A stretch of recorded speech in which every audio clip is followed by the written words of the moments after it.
Olá, vamos falar de investimentos. Então, vamos trazer para vocês aqui mais uma empresa para que a gente possa conhecer sua história, sua trajetória, como que essa empresa está se saindo aí ao longo de todos esses exercícios. E é uma empresa que fez o seu IPO agora no mês de dezembro de 2020. Então, é uma novata aqui dentro da Bolsa também. E como você pretende investir em ações ou já está investindo, então é sempre interessante a gente saber como que está a situação da empresa, saber um pouquinho de onde ela vem, para onde ela vai, para na hora de fazer o seu investimento, fazer com segurança, fazer de forma consciente, saber aonde que você está colocando o seu dinheiro, e para isso que a gente vai trazendo todas essas informações para vocês, trazendo a história, trazendo a análise econômica e financeira das empresas. E essa empresa que nós vamos analisar é uma indicação aqui de um inscrito nosso, lá do Fabiano Toledo, grande Fabiano Toledo. Muito obrigado aí pela sugestão, um prazer poder lhe atender. E caso vocês também queiram outra empresa, sem problema, manda para nós aqui, escreve aqui no canal Silas Degroof, entra lá e manda a sua sugestão. E aproveita também, se inscreva, dá o like e ative a sinetinha das notificações para estar sempre recebendo as informações que nós vamos disponibilizando aqui para vocês. Afinal de contas, o canal Silas Degroof é feito para você. E a empresa que nós vamos trazer hoje, indicada lá pelo Fabiano, além de, naturalmente, abordar a questão do investimentos, né, nós temos que falar também de empreendedorismo, e o empreendedorismo que não tem idade para começar. Todo momento é um momento de empreender, né? E quem nos ensina essa lição é o Dr. Jorge Moll Filho. O Dr. Jorge Moll, lá no ano de 1977, ele cria o Grupo Labs, e o Grupo Labs aí tinha os seus laboratórios, que era o Cardiolab. Na sequência daí, o Cardiolab passa a crescer, passa a se desenvolver, vira uma rede, né, de laboratórios e também uma rede de hospitais. E tudo administrado pelo Dr. Jorge Moll Filho. Lá no ano de 1994, ele foi crescendo. No ano de 1994, o Dr. Jorge Moll já estava com 49 anos de idade. Aí já podia até pensar em aposentadoria, já ir tirando o pé e tal. Mas, até em função desse crescimento do Grupo Labs, que foi também através de alavancagem, de endividamento, e uma das dívidas que ele tinha era com o empresário lá do Rio de Janeiro, Jacó Barata. Aí todo mês ele tinha que ir lá e ir pagando a parcela desses empréstimos, desse financiamento.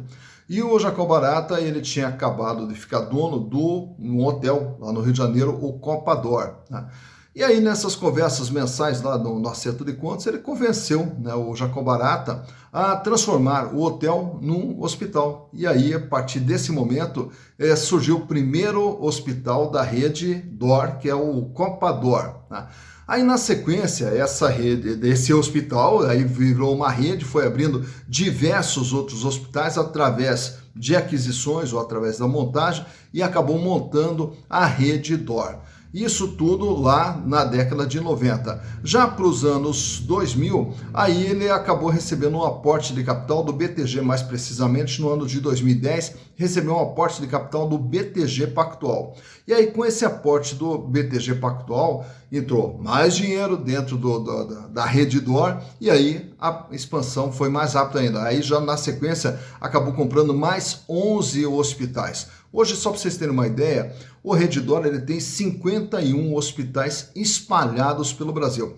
E aí no ano de 2020, em dezembro de 2020, fez o seu IPO. E esse IPO se destina justamente à ampliação ainda da sua rede. Uma rede que é preocupada com a questão de equipamentos, ter os melhores equipamentos e ter os seus hospitais como se fossem verdadeiros hotéis também. Então, uma preocupação muito grande com a qualidade, atendendo o público classe A, classe B+, né? Então, tentando atender esse público e com isso a rede DOR vem crescendo. Mas para que a gente possa saber como é que está a situação econômica e financeira da rede DOR, trouxe para vocês aqui os balanços de 2018, 2019, 2020 e também do primeiro semestre do ano de 2021. A gente vai dar uma repassada em todas essas demonstrações contábeis, inclusive vocês vão poder verificar na análise de balanço a entrada ali do IPO, quando que a coisa começa a crescer mais ainda. Então isso aí tudo a gente consegue ver através dos números. Afinal de contas, os números também contam a história das empresas. Mas para que a gente possa entender um pouquinho da história da rede DOR através dos números, então vamos aos números. Então aqui estamos com as demonstrações contábeis da Redditor São Luís S.A., que estávamos falando há pouco, né? Uma rede que vem aí no crescimento ao longo de toda a sua existência. E aí eu trouxe para vocês aqui os últimos anos, aqui 2018, 2019 e 2020, e também o primeiro semestre do ano de 2021, até para a gente acompanhar como é que vem sendo o desempenho da empresa ao longo de todo esse período e também na questão do IPO realizado recentemente. Então a gente vai verificar agora nas demonstrações contábeis a entrada desse IPO e o que a empresa está fazendo com esses recursos. Então vamos começar aqui com o ano de 2018. Dentro do ativo nós temos o ativo circulante, que é o capital de giro da empresa, e o ativo não circulante, que é o capital fixo. Naturalmente, que o capital fixo são todos os investimentos feitos na estrutura de toda a rede hospitalar para atendimento, né? Toda a tecnologia está aqui dentro, assim como também dentro do intangível, vamos ter aqui diversas aquisições da empresa que aparece aqui dentro do intangível, quando a empresa compra um outro hospital, compra uma outra rede hospitalar, então aparece aqui dentro do intangível esses valores. Mas então, no ano de 2018, o patrimônio total da Redditor estava com 19 bilhões e 28 milhões de reais, sendo que 8 bilhões e 54 milhões aqui no capital de giro, figurando dentro do ativo circulante, sendo que 4 bilhões e 56 milhões era dinheiro que a empresa tinha em caixa, banco, aplicação, 3 bilhões e 259 milhões, contas a receber. Naturalmente que aqui os estoques são estoques mais de uso e consumo, então deixam de ser um valor significativo, então os valores mais significativos passam a ser o caixa e o contas a receber. E todo esse capital de giro representava no ano de 2018 42,3% de tudo que a empresa tinha. Já para o ano de 2019, a empresa aumenta aqui, ela vai para 26 bilhões de reais dentro do seu patrimônio. O capital de giro vai para 9 bilhões e 729 milhões, com 36,6% de representatividade. O caixa aumenta um pouquinho mais para 4 bilhões e 770 e o contas a receber aumenta um pouquinho mais para 4 bilhões e 117 milhões. Aí no ano de 2020 aí ocorre o IPO. Aí quando ocorre o IPO, olha aqui o que acontece com a empresa. Ela sai de 26 bilhões para 45 bilhões de reais. E naturalmente que o capital de giro pula de 9 bilhões 729 para 22 bilhões 431 milhões, agora uma representatividade de 49,1%. Olha o que acontece com o caixa da empresa. Ele sai de 4 bilhões e 700 para 15 bilhões e 700. E o contas a receber de 4,100 vai para 5 bilhões e 100. Aí a gente já começa a perceber aqui um aumento tanto no imobilizado quanto no intangível, mas o aumento mais significativo passa a ser aqui no capital de giro.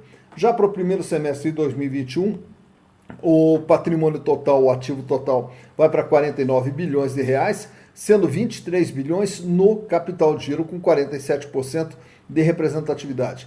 Continua mantendo um volume de recursos alto em caixa, banco, aplicação, 14 bilhões e 601, e aumenta mais ainda o contas a receber. Então, percebe-se aqui o capital de giro aumentando cada vez mais, e principalmente depois da entrada do IPO, onde todos os recursos que entraram, grande parte dos recursos que entraram, permanece no caixa da empresa. Já em termos de endividamento, nós temos aqui passivo circulante dívidas de curto prazo, passivo não circulante dívidas de longo prazo e o total de endividamento de 14 bilhões 501 milhões no ano de 2018, representando 76,2%. Naturalmente que a dívida maior aqui dentro do passivo não circulante, que são as dívidas de longo prazo.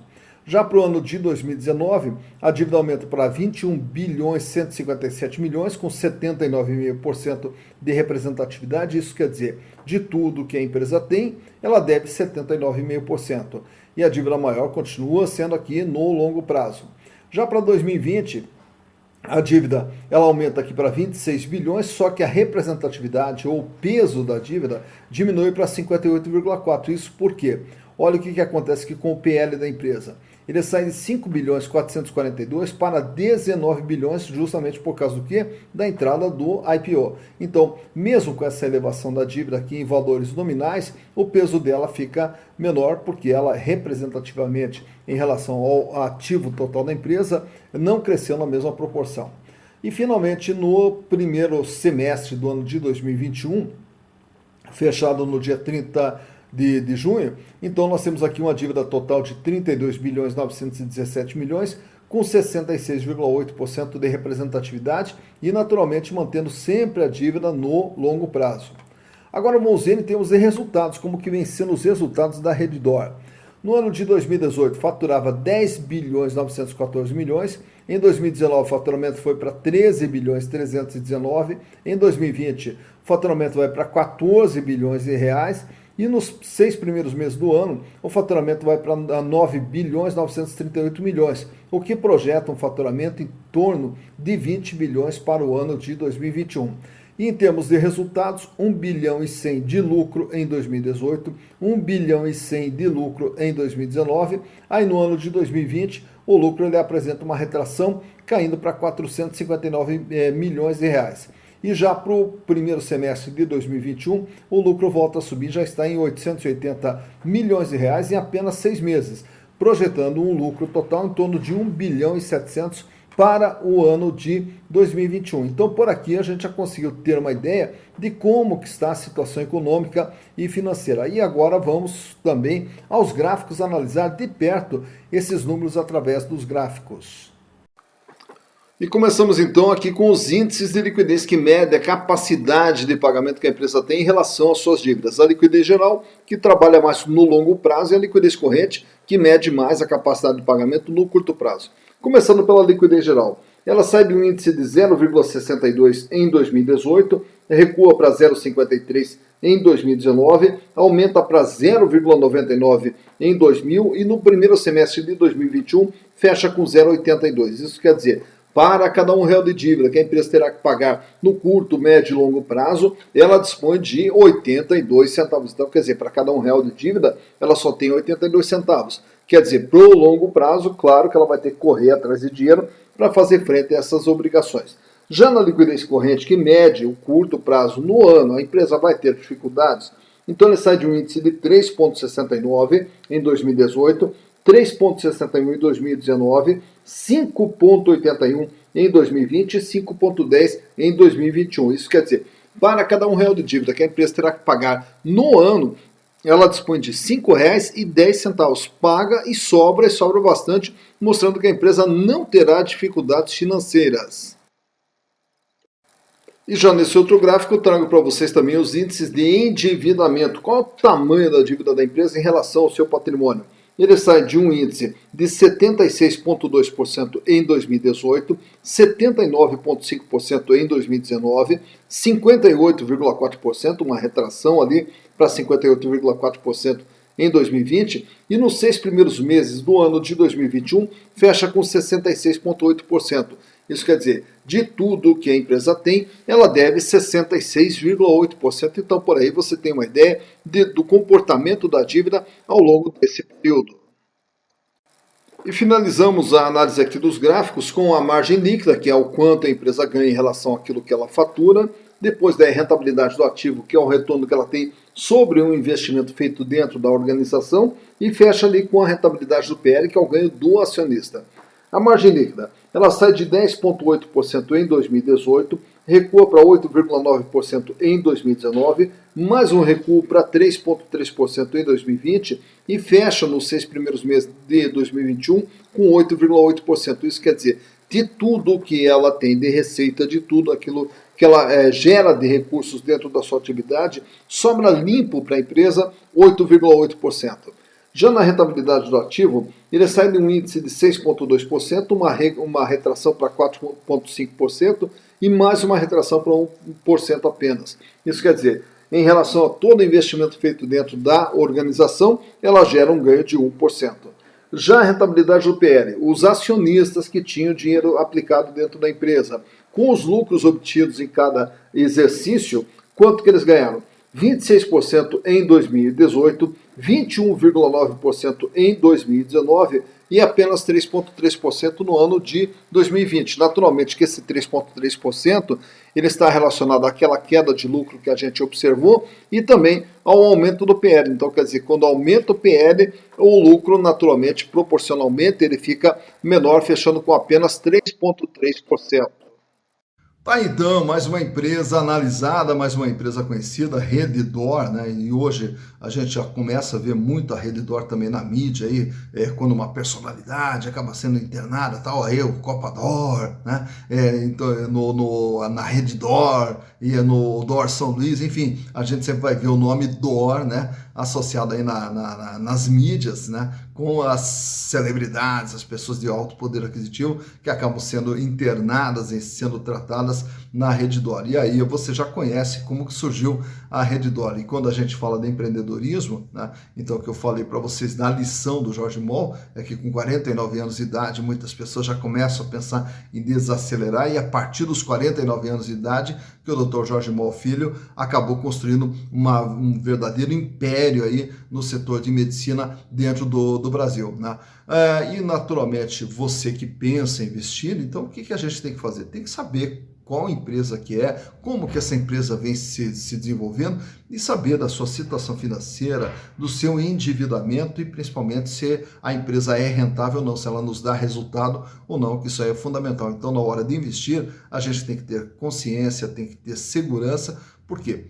Investir em ações é um investimento de risco e a gente tem que minimizar os riscos e potencializar as probabilidades de ganho, mas isso só é possível através de informação, tá? Então tá aí, agora você já sabe a respeito da Redditor. Caso queira investir, veja lá se é viável ou não, se tome as suas decisões e a gente fica aqui na torcida pelo seu sucesso. Dito isso, bons investimentos para vocês.